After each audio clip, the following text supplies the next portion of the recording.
মুখ্যমন্ত্ৰী হিমন্ত বিশ্ব শৰ্মাই গুৱাহাটীত পাহাৰ কাটিছে। মেঘালয় নহয়, অসমৰ যোৰাবাটৰ দুটাকৈ প্ৰকাণ্ড পাহাৰ কাটিছে মুখ্যমন্ত্ৰী হিমন্ত বিশ্ব শৰ্মাই। মুখ্যমন্ত্ৰী হিমন্ত বিশ্ব শৰ্মাই পাহাৰ কাটিব পাৰে, বেলেগে নোৱাৰে। USDMক জ্ঞান দিবলৈ যোৱা হিমন্ত বিশ্ব শৰ্মা নিজে নামি পৰিছে পাহাৰ কটাত। মেঘালয়ত পাহাৰ কটাৰ বাবে গুৱাহাটীত কৃত্ৰিম বানপানী হৈছে। তেন্তে অসমৰ যোৰাবাটত পাহাৰ কটাৰ বাবে কি হৈছে? মুখ্যমন্ত্ৰী হিমন্ত বিশ্ব শৰ্মাৰ বিৰুদ্ধে গ্ৰীণ ট্ৰিবিউনেলৰ কাষ চাপিবলৈ কোনোবাই সাহস কৰিবনে? হিমন্ত বিশ্ব শৰ্মাৰ বিৰুদ্ধে গৰজি উঠিল কৃষক মুক্তি সংগ্ৰাম সমিতিৰ মুখ্য সাংগঠনিক সম্পাদক আকাশ দলে। শুনো আহক কৃষক মুক্তি সংগ্ৰাম সমিতিৰ নেতা আকাশ দলেৰ মন্তব্য। মোৰ পিছফালে যেটো আপোনালোকে পাহাৰ দেখিছে, এটো দুটা প্ৰকাণ্ড পাহাৰ। এই পাহাৰটো আসলে মহেন্দ্ৰ মিত্তলে এই পাহাৰটো কাটিলে। এই পাহাৰ কাটিবলৈ অনুমতি দিলে হিমন্ত বিশ্ব শৰ্মাই। আৰু আমি ইয়াৰ কমপ্লেইন লৈ গৈছিলোঁ, আমি কমপ্লেইন দিবলৈ গৈছিলোঁ কমিশনৰ ওচৰত। আৰু তেওঁলোকে ক'লে এইটো বোলে অসম চৰকাৰে কাটিছে। অসম চৰকাৰে কাটিছে হাইৱে ডেভেলপৰ কাৰণে আৰু দলং নিৰ্মাণৰ কামত ইয়াৰ যিখিনি মাটি, এই পাহাৰৰ মাটি তাতে খটালে বুলি কৈছে। আৰু আপোনালোকে জানে যে এই দলং নিৰ্মাণৰ প্ৰতিষ্ঠানটো আকৌ হিমন্ত বিশ্ব শৰ্মাৰ ঘৈণীয়েক জড়িত। আপোনালোকে জানে সেই কথা। গুৱাহাটীত যিবিলাক অভাৰব্ৰিজ বনাই থকা হৈছে, যিবিলাক ফ্লাইঅভাৰ বনাই থকা হৈছে, সেই ফ্লাইঅভাৰৰ কিবা কমিশ্যন এটা পাৰ্চেণ্টেজ হিমন্ত বিশ্ব শৰ্মাৰ ঘৈণীয়েকৰ ওচৰত যায়। আৰু সেইকাৰণে ইয়াৰ বিৰুদ্ধে একো নিউজো নহয়। সেই সময়ত যেতিয়া পাহাৰটো কাটিছিলে, আমি ইয়াৰ স্থানীয় যিবিলাক সংবাদ মাধ্যম তেওঁলোকক লগত লৈ আসলে পাহাৰ কটা অভিযানটো বন্ধৰ কাৰণে এটা প্ৰতিবেদন যুগুত কৰিবৰ কাৰণে আমি তেওঁলোকক ৰিকুৱেষ্ট কৰিছিলোঁ। আৰু সেই সময়ত কৈছে যে এই পাহাৰটো কটাৰ অনুমতি হিমন্ত বিশ্ব শৰ্মাই দিছে বুলি কৈছে। মানে সেইটো কি হৈছে? হিমন্ত বিশ্ব শৰ্মা হ'লে পাহাৰ কাটিব পাৰে, বেলেগ মানুহে পাহাৰ কাটিলে সেই পাহাৰৰ পৰা কি হৈছে, গুৱাহাটীত মানে আপোনাৰ কৃত্ৰিম বানপানী হয়। এতিয়া হিমন্ত বিশ্ব শৰ্মাই য'ত পাহাৰ কাটে তাত কৃত্ৰিম বানপানী নহয়। আৰু আপোনালোকে আৰু এটা কথা জানে, তেওঁ নিজৰ স্কুলখন যে প্ৰতিষ্ঠা কৰিলে, হিমন্ত বিশ্ব শৰ্মাৰ ঘৈণীয়েক ৰিণিকী ভূঞা শৰ্মা, তেখেতে যিখন স্কুল প্ৰতিষ্ঠা কৰিলে বন্দ্যা ইণ্টাৰনেশ্যনেল স্কুল, সেই বন্দ্যা ইণ্টাৰনেশ্যনেল স্কুলো প্ৰতিষ্ঠা কৰিছে জলাশয় পুতি, য'ত আচলতে বৰষুণ দিলে য'ত পানীখিনি জমা হয়, সেই জমা হোৱা ঠাইখিনি তেওঁ মাটি পুতি তাত ইণ্টাৰনেশ্যনেল স্কুল পাতিলে। আৰু হিমন্ত বিশ্ব শৰ্মাই যিয়ে নকওক লাগিলে, জলাশয় পুতিলেও আপোনাৰ একো সমস্যা নাই, পাহাৰ কাটিলেও একো সমস্যা নাই, বাকী আপোনাৰ বেলেগে সেই কামটো কৰিব নোৱাৰে। এতিয়া USDMৰ কথাটো বাৰম্বাৰ উত্থাপন কৰি আছে, যোৰাবাটৰ কথাটো কৈ আছে, তেওঁ দৈনিক ক'বলৈ আৰম্ভ কৰিছে।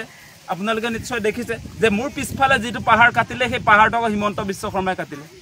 মই আপোনালোকৰ সন্মুখত কৈ আছিলোঁ কথাটো যে মোৰ ঘৰৰ পৰা 100 মিটাৰ ৰেডিয়াছৰ ভিতৰত হিমন্ত বিশ্ব শৰ্মাই পাহাৰ কাটিছে। কোনটো পাহাৰ কাটিলে আপোনালোকক দেখুৱাইছে? এই দুটা পাহাৰ হিমন্ত বিশ্ব শৰ্মাই এই দুটা পাহাৰ কাটিলে। এই পাহাৰটো অৱস্থিত যোৰাবাট ফ্লাইঅভাৰৰ একেবাৰে কাষত, যোৰাবাট ফ্লাইঅভাৰৰ কাষত, যোৰাবাট চেণ্টাৰটোৰ ওচৰত, কুইন্স হোটেলৰ আপোনাৰ সন্মুখেদি যদি আহে তেতিয়াহ'লে এই পাহাৰটো দেখিবলৈ পাব। আৰু এই পাহাৰটো মেঘালয়ত নহয় দেই, সেই কথা আপোনালোকক জনাব খোজোঁ। মেঘালয়ে পাহাৰ কাটিছে বুলি যে কৈ আছে, যে এই পাহাৰটো কিন্তু মেঘালয়ৰ নহয়, এই পাহাৰটো হিমন্ত বিশ্ব শৰ্মাই কাটিলে। আৰু এই পাহাৰটোৰ মাটি ক'লৈ লৈ গ'ল? হিমন্ত বিশ্ব শৰ্মাই য'ত ফ্লাইঅভাৰ বনাই আছে সেই ফ্লাইঅভাৰত ইয়াৰ মাটি লৈ গৈছে। আৰু আমি এই অবৈধভাৱে খনন কাৰ্য, পাহাৰ খননৰ বিৰুদ্ধে অৱস্থান কৰিছিলোঁ। আমি DCক ইয়াৰ বিৰুদ্ধে পাহাৰ খনন কাৰ্য বন্ধ ৰাখিবৰ কাৰণে আমি মেমৰেণ্ডাম দিছিলোঁ। আৰু মেমৰেণ্ডাম দিয়াৰ পাছতো পাহাৰ খনন কাৰ্যসূচী বন্ধ নহ'ল। কিয় বন্ধ নহ'ল? যে এই পাহাৰটো কাটিছে হিমন্ত বিশ্ব শৰ্মাই। গতিকে হিমন্ত বিশ্ব শৰ্মাই পাহাৰ কাটিলেও একো অপৰাধ নহয়। আজি মেঘালয়ে পাহাৰ কাটিছে, তাৰ কাৰণে তেওঁ দোষাৰোপ কৰিছে মেঘালয় চৰকাৰ, USDM আৰু দিল্লী পাব্লিক স্কুলক। গতিকে কথাবিলাক আপোনালোকে নিশ্চয় ধৰিব পাৰিছে যে তেওঁ নিজে য'ত পাহাৰ কাটিব সেইটো লিগেলাইজ কৰিবলৈ তেওঁ বিভিন্ন সময়ত চেষ্টা কৰে।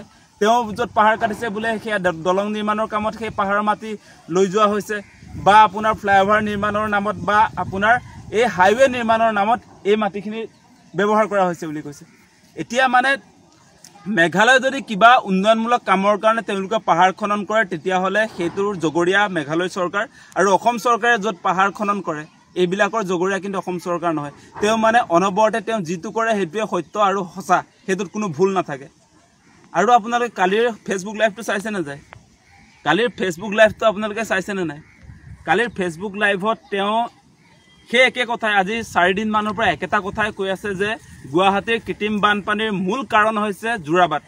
যোৰাবাট লগতে কৈ আছে USTM আৰু দিল্লী পাব্লিক স্কুল আৰু কালি আৰু এটা কথা কৈ আছে যে তেওঁৰ বোলে এতিয়ালৈকে যিমান সম্পত্তি আছে হিমন্ত বিশ্ব শৰ্মাৰ যিমান সম্পত্তি আছে ৰিণিকী ভূঞা শৰ্মাৰ যিমান সম্পত্তি আছে সেইবিলাক বোলে ৰাইজৰ আপোনালোকে কোনোবাই বিশ্বাস কৰে নেকি বাৰু হিমন্ত বিশ্ব শৰ্মাৰ কথা জানো কোনোবাই বিশ্বাস কৰিব লাগে আপোনালোকে নিশ্চয় দেখিছে যে বিভিন্ন সময়ত 21 নিৰ্বাচনত ডিঙিৰ শিৰ ফুলাই ফুলাই হিমন্ত বিশ্ব শৰ্মাই ঘোষণা এটা কৰিছিল মনত আছে না আপোনালোকৰ তেওঁ কৈছিল যে 21ৰ পাছত হিমন্ত বিশ্ব শৰ্মাই অসমৰ ৰাজনীতিত নাথাকে হিমন্ত বিশ্ব শৰ্মাৰ কোনো পাবলগীয়াও নাই হেৰুৱাবলগীয়াও নাই বুলি কৈছিল আজি তেওঁ কি কৰিলে আপোনাৰ ষড়যন্ত্ৰ কৰি হিমন্ত বিশ্ব শৰ্মাই সৰ্বানন্দ সোণোৱালৰ মুখ্যমন্ত্ৰী আসনখনো কাঢ়ি ল'লে গতিকে সেই মানুহজনৰ কথা আপোনালোকে বিশ্বাস কৰিব নেকি ইয়াৰ আগতে আকৌ আপোনালোকে নিশ্চয় মনত ৰাখিছে যে মোদীক যেতিয়া ভাৰতীয় জনতা পাৰ্টিৰ তৰফৰ পৰা প্ৰধানমন্ত্ৰী কেণ্ডিডেট হিচাপে ঘোষণা কৰিলে তেতিয়া তেওঁ সেই সময়ত কংগ্ৰেছৰ ডাঙৰ লিডাৰ আছিল তেওঁ ক'লে যে নৰেন্দ্ৰ মোদী যদি কেনেবাকে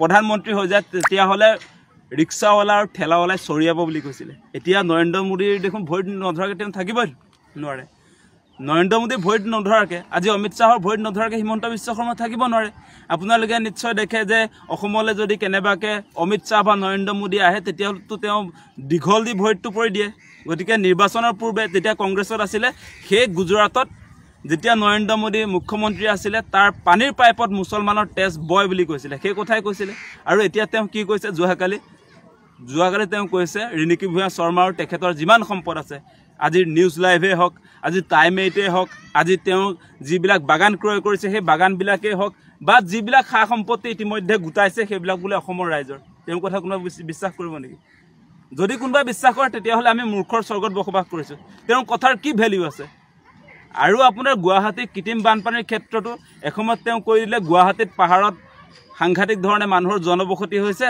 পাহাৰবিলাক দখল কৰিছে মানুহে সেইকাৰণে বানপানী হৈছে সেই কথা কৈছিলে আগতে তাৰ পাছত যোৱা বছৰ তেওঁ কৈ দিলে যে পাহাৰত থকাবিলাক নহয় আসলতে জলাশয়বিলাক যিবিলাকে দখল কৰিছে আজি দীপৰ বিলে হওক বা আপোনাৰ শিলহাকু হওক শিলহাকুত অবৈধ বেদখল হোৱাৰ কাৰণে গুৱাহাটীত কৃত্ৰিম বানপানী হৈছে বুলি ক'লে এইবাৰ আপোনাৰ দীপৰ বিলৰ কথাও নাই এইবাৰ শিলহাকুৰ কথাও নাই এইবাৰ নতুন তেওঁ আৱিষ্কাৰ কৰিলে এইবাৰ যোৰাবাট এইবাৰ নতুন আৱিষ্কাৰ হিমন্ত বিশ্ব শৰ্মাৰ বানপানীৰ গুৱাহাটীৰ যি আপোনাৰ কৃত্ৰিম বানপানী হয় তাৰ কাৰণে এইবাৰ জগৰীয়া যোৰাবাটত যি আপোনাৰ অবৈধ খনন কাৰ্য মেঘালয় চৰকাৰে পাহাৰবিলাকত কৰি আছে সেই কথা তেওঁ উল্লেখ কৰিছে আৰু তেওঁ সেই যোৰাবাটৰ কথা ক'বলৈ যাওঁতে ইতিমধ্যে তেওঁ আকৌ হিন্দু মুছলমানৰ ৰাজনীতি আৰম্ভ কৰি দিলে আপোনালোকে নিশ্চয় গম পায় যে USTM য'ত প্ৰতিষ্ঠা কৰা হৈছে আমি নিজেও তাত অতিথি হিচাপে স্বাধীন প্ৰতিদিন গোষ্ঠীয়ে আয়োজন কৰা এচিভাৰ এৱাৰ্ডত আমি গৈছিলোঁ মুখ্যমন্ত্ৰীজনো হিমন্ত বিশ্ব শৰ্মাই তাত চিফ গেষ্ট আছিলে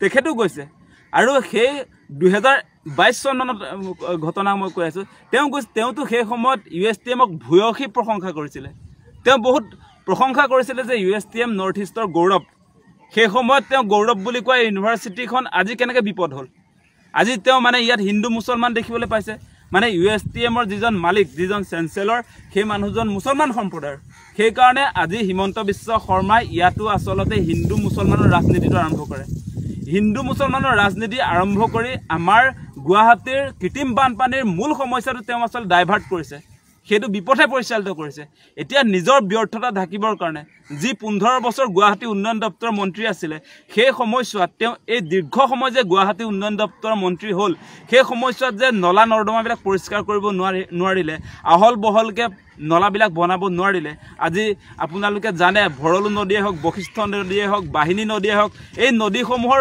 যিহেতু তেওঁ খনন কাৰ্য কৰিব নোৱাৰিলে চাফা কৰিব নোৱাৰিলে পৰিষ্কাৰ কৰিব নোৱাৰিলে তাৰ পাছত এতিয়া কৃত্ৰিম বানপানী হৈছে আৰু আপোনালোকে সদায় দেখি আছে যে আজি চানমাৰীত 10 মিনিটৰ বৰষুণ দি দিলে চানমাৰী ডুবি যায় আজি হাতীগাঁৱত 10 মিনিট বৰষুণ দিলে আপোনাৰ হাতীগাঁও ডুবি যায় আজি আকৌ নতুনকৈ আপোনালোকে দেখিছে যে আমাৰ এই ছুপাৰ মাৰ্কেটৰ দলংখন হৈ যোৱাৰ পাছত ফ্লাইঅভাৰ হৈ যোৱাৰ পাছত আপোনালোকে নিশ্চয় দেখিছে ৰুক্মিণী গাঁও নতুন সংযোজন কৃত্ৰিম বানপানীৰ কাৰণে কৃত্ৰিম বানপানী আজি ৰুক্মিণী গাঁৱত আকৌ নতুনকৈ মানে এজাক বৰষুণ দি দিলে মানে 4-5 দিন পৰ্যন্ত সেই পানী নুশুকায় আজি সেই পৰিৱেশ এতিয়া গুৱাহাটীৰ